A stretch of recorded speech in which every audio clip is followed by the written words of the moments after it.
Saudara-saudariku yang terkasih, hari ini Senin 4 Juli 2022. Saya Romo Siga dari Paroki Santo Stefanus, Surabaya. Dalam nama Bapa dan Putra dan Roh Kudus, amin. Anakku baru saja meninggal dunia, tetapi datanglah, maka ia akan hidup. Mea culpa, mea culpa, mea maxima culpa. Marilah kita berdoa.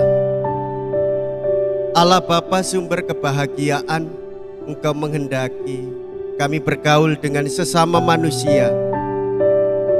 Engkau menghendaki mengikat perjanjian dengannya yang memuat janji kedamaian dan ketenangan. Kami mohon, semoga setiap kali menyebut namamu kami lalu merasa bahagia. Dengan pengantaraan Yesus Kristus Putramu Tuhan kami, yang bersama dengan Dikau dalam persekutuan Roh Kudus, hidup dan berkuasa, kini dan sepanjang segala masa. Amin.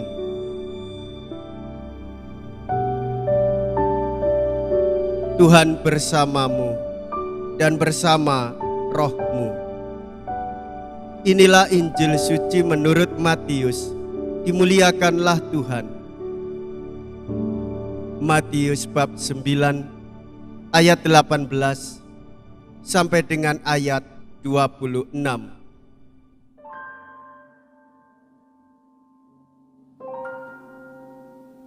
Sekali peristiwa datanglah kepada Yesus seorang kepala rumah ibadat.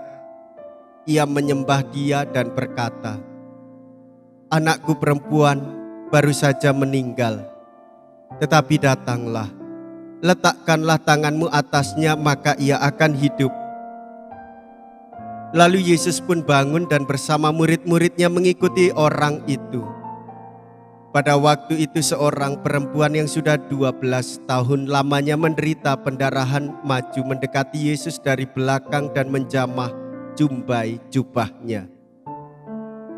Karena katanya dalam hati, "Asal kujamah saja jubahnya, aku akan sembuh." Tetapi Yesus berpaling dan memandang dia serta berkata, "Teguhkanlah hatimu, hai anakku, imanmu telah menyelamatkan dikau." Maka sejak saat itu, sembuhlah perempuan itu. Ketika Yesus tiba di rumah kepala rumah ibadat itu dan melihat peniup-peniup seruling serta orang banyak yang ribut, berkatalah Ia, "Pergilah, karena anak ini tidak mati tetapi tidur." Tetapi mereka mentertawakan Dia. Setelah orang banyak itu diusir, Yesus masuk. Dipegangnya tangan si anak itu, lalu bangkitlah anak itu, maka tersiarlah kabar tentang hal itu ke seluruh daerah. Demikianlah sabda Tuhan. Terpujilah Kristus. Saudara-saudariku yang terkasih, kita telah mengetahui bersama Yesus berkeliling berbuat baik dan menyembuhkan.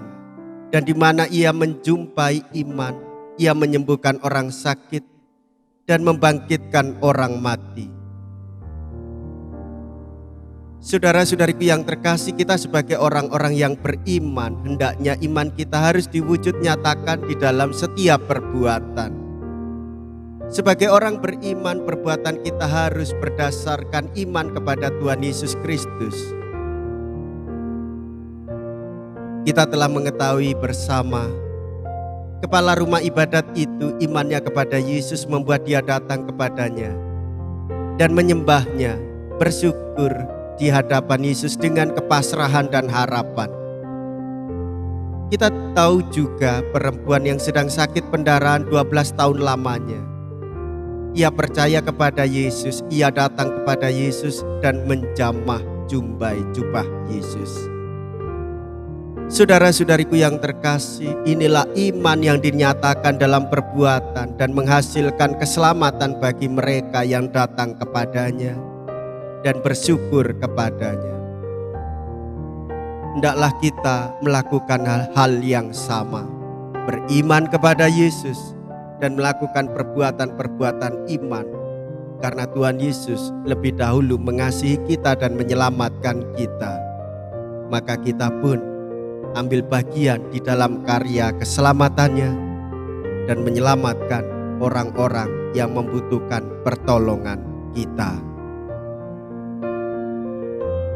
Marilah kita berdoa. Allah Bapa Maha Pengasih, orang jatuh dibangkitkan, orang mati dihidupkan kembali berkat sabda penuh belas kasih. Semoga kami mengimani benar segala sabda yang tertulis mengenai Dikau dengan pengantaraan Kristus Tuhan kami. Amin. Tuhan beserta kita, sekarang dan selama-lamanya. Semoga Allah yang Maha Kuasa memberkati saudara sekalian, Bapa dan Putra dan Roh Kudus. Amin. Saudara-saudariku yang terkasih, pergilah. Ibadat sabda sudah selesai. Syukur kepada Allah.